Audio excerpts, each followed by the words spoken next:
Bismillahirrahmanirrahim. Bismillahirrahmanirrahim. Alhamdulillahirabbil alamin. Allahumma shalli wa sallim ala sayidina Muhammadin miftahi babi rahmatillah adada ma fi ilmillah salatan wa salaman daimaini bidawami mulkillah wa ala alihi wa sahbihi. Assalamualaikum warahmatullahi wabarakatuh. Ikhwani rahimakumullah, alhamdulillah kita bisa bertemu kembali. Kali ini saya akan menjawab pertanyaan beberapa saudara kita tentang keturunan Nabi Muhammad SAW, anak cucu Rasulullah Shallallahu Alaihi Wasallam. Ada yang mengatakan, bukankah Nabi Muhammad SAW putra-putra beliau wafat semasa beliau masih hidup? Lantas bagaimana di zaman ini ada orang-orang yang dikatakan sebagai anak cucu Nabi Muhammad Sallallahu Alaihi Wasallam?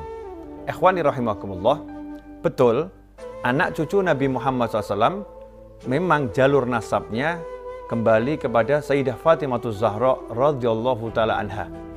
Dari Sayyidah Fatimah Zahra kemudian kembali kepada Nabi Muhammad Sallallahu Alaihi Wasallam. Jika ada orang bertanya, bagaimana nasab anak cucu Nabi Muhammad SAW bisa dinisbatkan kepada putri Rasulullah, yaitu Sayyidah Fatimah, kemudian dari putri Rasulullah kepada Nabi Muhammad SAW, maka jawabannya adalah dari Al-Quran, di mana dalam Al-Quran Nabi Isa alaihissalam nasabnya juga dinisbatkan kepada ibunya, Isa bin Maryam. Ya, Isa bin Maryam. Terus nasabnya ke atas sampai kepada Nabi Adam alaihissalam.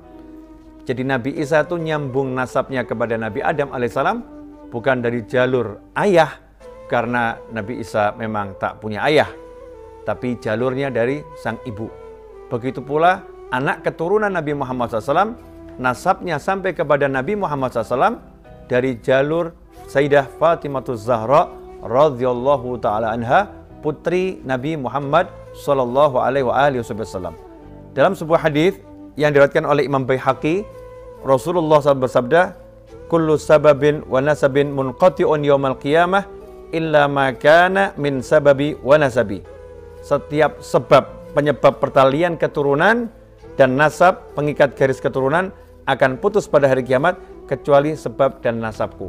Jadi semua nasab itu akan terputus kecuali beliau-beliau yang nasabnya bersambung kepada baginda Muhammad Sallallahu Alaihi Wasallam.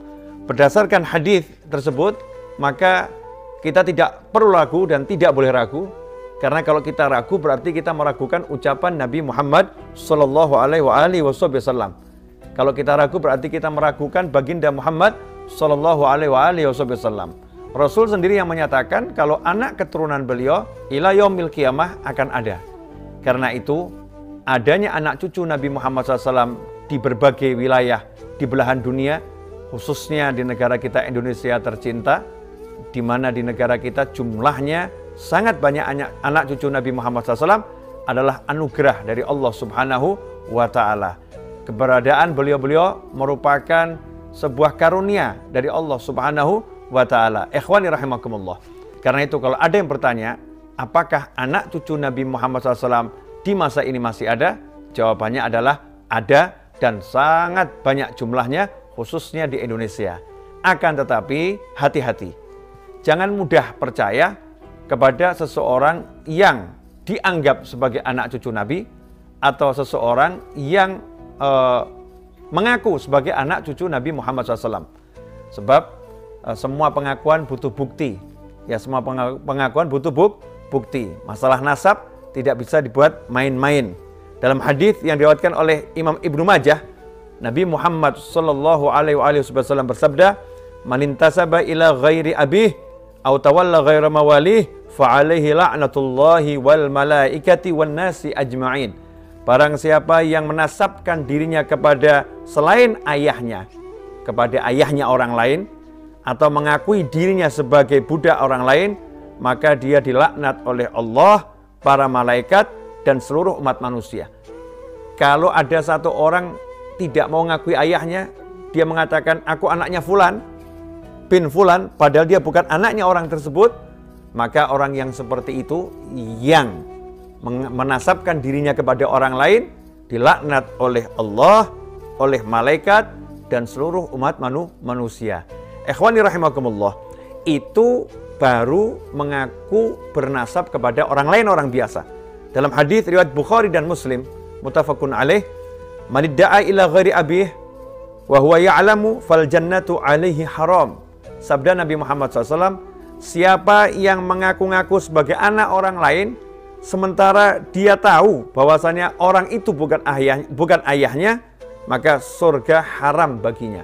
Dia tidak akan masuk ke dalam surga. Itu mengaku anaknya orang lain, orang biasa, ya, bukan mengaku cucu Nabi Muhammad SAW. Mengaku anaknya orang lain saja, padahal dia tahu itu bukan ayahnya, dia bukan anak orang tersebut, maka menurut Nabi Muhammad SAW, fal jannatu alaihi haram, maka surga haram baginya, alias dia tidak akan masuk surga.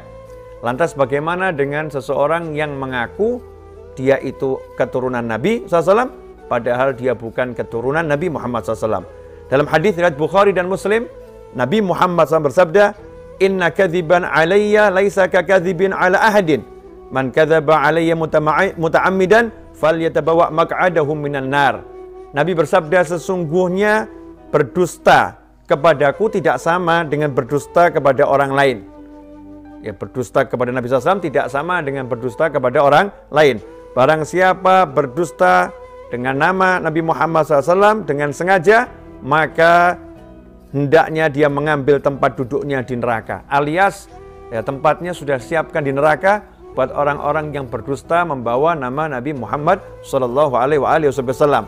Ini berlaku secara umum dalam bidang apapun, termasuk diantaranya berdusta dengan mengaku sebagai anak cucu Nabi Muhammad SAW. Karena itu, masalah nasab tidak main-main. Alhamdulillah di Indonesia ada lembaga khusus yang menangani masalah nasab anak cucu Nabi Muhammad SAW. Pusatnya ada di Jakarta, yang dikenal sebagai Maktab Al-Daimi. Ya, di lembaga itulah Robito Alawiyah telah mengkoreksi, ya, telah mendata, mencatat orang-orang yang nasabnya bersambung kepada Nabi Muhammad SAW. Karena itu hati-hati, tapi juga jangan kemudian abai. Kalau ada seorang yang memang dikenal sebagai anak cucu Nabi Muhammad SAW, hormati, muliakan. Tetapi jika ada orang yang mengaku-ngaku, maka kita harus waspada, dia mungkin palsu. Dia mungkin palsu, cek dan recheck, sehingga kita bisa menghormati dengan benar, memuliakan dengan benar, dan tidak terjerumus pada hal-hal yang diharamkan oleh Allah Subhanahu wa Ta'ala. Semoga berkah manfaat. Selanjutnya nanti kita akan belajar tentang siapa itu Habib.